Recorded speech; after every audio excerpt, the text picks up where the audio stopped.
To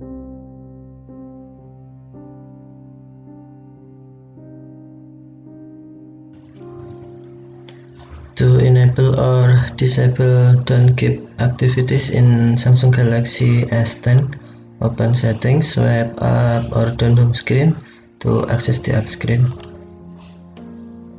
and then tap settings, scroll down and find developer options, tap developer options, scroll down again and find don't keep activities.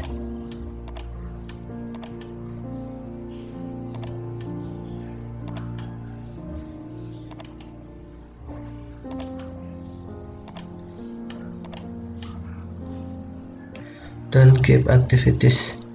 Destroy every activity as soon as the user leaves it. Tap switch until blue to enable or tap until white to disable. Okay, thank you for watching. Have a nice day.